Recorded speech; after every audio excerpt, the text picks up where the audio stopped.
ইন্টারনেটের একটি ভিডিওতে দাবি করা হয়েছে কোরআনে সরাসরি মিউজিক হারাম করা হয়নি। এটি মূলত একটি নিরপেক্ষ মাধ্যম বা টুল যা ব্যবহার অনুযায়ী ভালো মন্দ হয়, এবং দাউদ আলাইসাল্লামের সুরের মূর্ছনা ও মহাবিশ্বের ফ্রিকোয়েন্সির যুক্তি দিয়ে মিউজিককে হারাম নয় বলে দাবি করার চেষ্টা করা হয়েছে।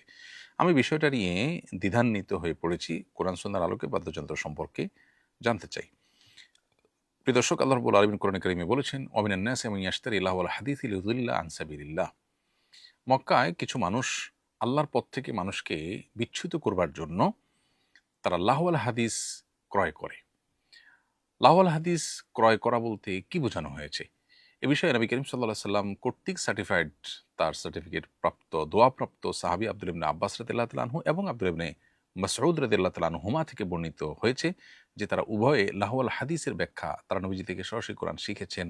উম্মার জন্য কোরআন যেন সবচেয়ে বেশি শিখতে পারেন, সেজন্য নবী সাল্লাল্লাহু আলাইহি ওয়াসাল্লাম তার জন্য দোয়াও করেছেন। তাদের ব্যাখ্যা হলো, যেখানে লাহওয়াল হাদিস এর মিনিং হলো গানবাদ্য।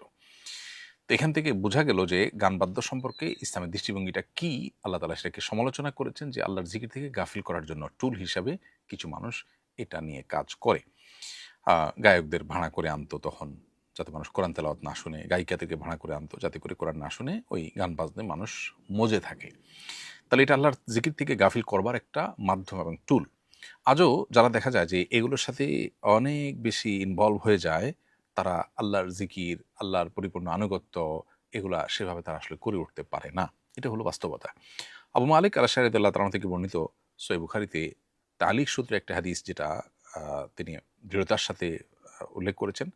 সেই হাদিসটিতে নবী সাল্লাল্লাহু আলাইহি ওয়াসাল্লাম বলেছেন, লা ইয়াকুনান্না মিন উম্মতি আকওয়ামুন ইস্তাহিল্লুনা আল হিররা ওয়াল হারিরা ওয়াল খামরা ওয়াল মাআজিফ। অর্থাৎ নবীজি বলেছেন, আমার উম্মতের মধ্যে এমন কিছু মানুষ আসবে যারা একটা সময় বিবাহ বহির্ভূত সম্পর্ক, এক্সট্রা ম্যারিটাল অ্যাফেয়ার্স যেটাকে বলে, যে বিবাহ বহির্ভূত সম্পর্ক, এটাকে তারা হালাল মনে করবে।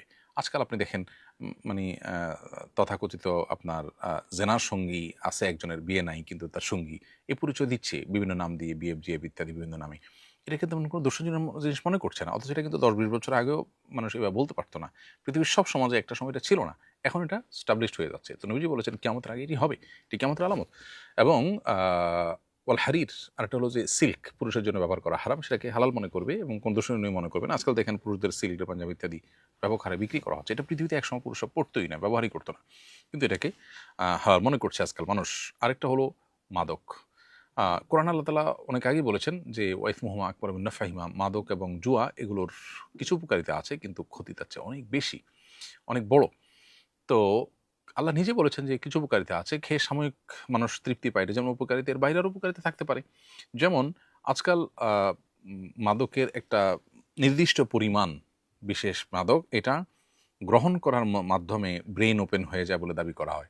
অনেক তরুণরা এই পথে পা পড়াচ্ছে এবং বলা হচ্ছে যে এই মাত্রা নিলে খুব বেশি ক্ষতিকর কিছু হবে না। সেই আপনার তথাকথিত ব্রেইন ওপেন হওয়ার কিছু চমক আপনি হয়তো দেখতে পাবেন, কারণ কোরআনে আল্লাহ তাআলা বলেছেন যে মাদক এবং জুয়া এগুলোর মধ্যে উপকারিতা আছে কিন্তু ক্ষতি তার চাইতে বেশি এবং বড়। যে উপকারিতা আপনার সাময়িক আনন্দের মাধ্যমে হয়, তথাকথিত ব্রেইন ওপেন হওয়ার কাজটা যদি হয়ও, এরপরেও আপনার জীবনকে ধ্বংসের দিকে নিয়ে যাবে এই মাদক। সেটা আল্লাহ তাআলা কোরআনে ঘোষণা দিয়েছেন দুনিয়াতে এবং আখিরাতে। তো সেটাকে আজকাল দেখেন, এই যে তথাকথিত উপকারিতার নাম দিয়ে তরুণদের মধ্যে, একটা সমাজের শ্রেণীর মানুষের মধ্যে, এটাকে যারা মুসলমানের সন্তান, যারা এটা এমনিতে পান করে না, তাদেরকে বলা হচ্ছে যে একটা নির্দিষ্ট পরিমাণ নেওয়া যায়, হানতান ইত্যাদি করে তাদের মধ্যে এটা করা হচ্ছে। তো নবীজি বলেছেন এটা হবে, একটা সময় আসবে মানুষ এটাকে বৈধ মনে করবে। আর সর্বশেষ হলো মাহাজিব বা বাদ্যযন্ত্র। নবীজি বলেছেন যে এটাকে মানুষ একটা সময় হালাল মনে করবে, অথচ এটা হালাল না। তো এখান থেকে বোঝা যায় পরিষ্কারভাবে যে বাদ্যযন্ত্র এটা যদি ব্যবহার হয়, প্রয়োগ হয়, সেটা কোনো গানে হোক, ওয়াজে হোক কিংবা কোরআন তেলাওয়াতে হোক, সেটা হারাম হয়ে যায় এটার ব্যবহার করাটা। আরেকটি হাদিস আব্দুল ইবনে আব্বাস রাদিয়াল্লাহু তাআলা আনহু থেকে বর্ণিত যে নবী করিম সাল্লাল্লাহু আলাইহি ওয়াসাল্লাম বলেছেন, ইন্নাল্লাহ হাররামা আলাইয়া আও হাররামা আল খামরা ওয়াল মাইসিরা ওয়াল কুবা।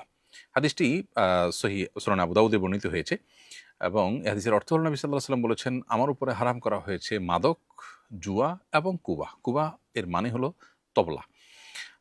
তো এরকম আরও বিভিন্ন হাদিস পাওয়া যায়, যে হাদিসগুলো থেকে পরিষ্কারভাবে বোঝা যায় যে আপনার বাদ্যযন্ত্র, গানবাদ্য এগুলোকে ইসলাম পরিষ্কারভাবে হারাম করেছে। এজন্য পৃথিবীতে এমন আলেম উল্লেখযোগ্য আপনি পাবেন না যে আলেম এ ব্যাপারে কোনো ভিন্ন মত পোষণ করেন। দাউদ আলাইহিস সালামের সুরের যে ব্যাপারটা, সেটা তুলে এনে মিউজিক বৈধ হওয়ার দলিল দেওয়া, এটা খুবই দুর্ভাগ্যজনক একটা বাস্তবতা এবং এ বিষয়ে অজ্ঞানতা ছাড়া কিছুই নয়। আল্লাহ রাব্বুল আলামিন তাকে সুন্দর কণ্ঠস্বর দিয়েছিলেন, তিনি সেই কণ্ঠস্বর দিয়ে তেলাওয়াত করতেন। তো কোরআনে কারিমও তো সুন্দর কণ্ঠে তেলাওয়াত করার জন্য নবী সাল্লাল্লাহু আলাইহি ওয়াসাল্লাম বলেছেন এবং নির্দেশনা দিয়েছেন যে কোরআন যেন আমরা সুন্দর কণ্ঠে পড়ি। জাইয়িনাল কুরআনা বিআসওয়াতিকুম, তোমাদের সুন্দর কণ্ঠ দিয়ে কোরআনকে সুশোভিত করো। এটা তো ঠিক আছে। সুন্দর কণ্ঠ দিয়ে খালি গলায় যদি কেউ ভালো কথা আছে এমন কোনো গান গায় খালি গলায়, তো সেটাও তো নিষেধ না। কিন্তু সেটা দিয়ে তিনি কোনো বাদ্যযন্ত্র ব্যবহার করেছেন কিনা? এর হলো কথা। তার সুন্দর কণ্ঠের তেলাওয়াত দিয়ে কিভাবে মিউজিক বৈধ করা যায়? দ্বিতীয়ত কথা হলো, যদি বাদ্যযন্ত্রের ব্যবহার কথা আপনি প্রমাণ করতেও পারেন, তো সেক্ষেত্রে তার শরিয়া তো আপনার কাছে দলিলযোগ্য না। আপনার জন্য তো মুহাম্মদ সাল্লাল্লাহু আলাইহি ওয়াসাল্লামের শরিয়া দলিলযোগ্য। মুহাম্মদ সাল্লাল্লাহু আলাইহি ওয়াসাল্লাম কি করেছেন, কি করতে বলেছেন, কি করতে নিষেধ করেছেন সেটা আপনার দেখার বিষয়, কারণ আপনি তার উম্মত। আ আগের যুগের নবী রাসূলদের শরিয়াত আমাদের জন্য লক্ষণীয় না, সেটা তো আরেকটা বিষয়।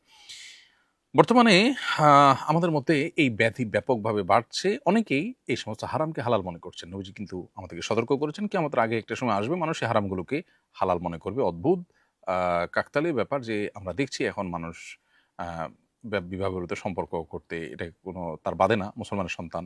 এটাকে সমাজও তেমন কোনো দোষী বিষয় মনে করছে না। মা-বাবা ধরে নিচ্ছে যে হ্যাঁ, একটা সম্পর্ক থাকবেই, পরে বিয়ে হবে। এই যে বিষয়টাকে বৈধ মনে করছে মানুষ। আবার আপনি দেখবেন যে সিল্ক পুরুষরা ব্যবহার করছে। তারপরে আপনার পুরুষদের মধ্যেও আপনার দেখা যায় যে সিল্কের প্রচলন, ব্যাপকতা এগুলো বাড়তেছে আস্তে, আস্তে।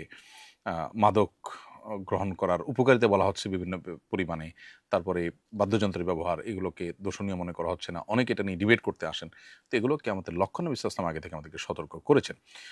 এছাড়া মহাবিশ্বের ফ্রিকোয়েন্সির যুক্তি অগ্রহণযোগ্য, যেখানে কোরআনে কারিমে স্পষ্ট, হাদিসের স্পষ্ট দলিল রয়েছে। কোরআনে কারিমের আয়াত থেকে স্পষ্ট বোঝা যাচ্ছে যে ইসলাম গান বাদ্যকে অ্যাপ্রিশিয়েট করেনি, বরং নিষেধ করেছে। এটা মানুষকে আল্লাহর জিকির থেকে গাফিল করা বা টুল। সেখানে বিভিন্ন রকমের যুক্তি, মানে কোরআন হাদিসের স্পষ্ট বর্ণনা থাকার পর তার বিপরীতে বিভিন্ন যুক্তি দেওয়া, এটা একজন মুসলমানের কাছে কখনো গ্রহণযোগ্য হতে পারে না।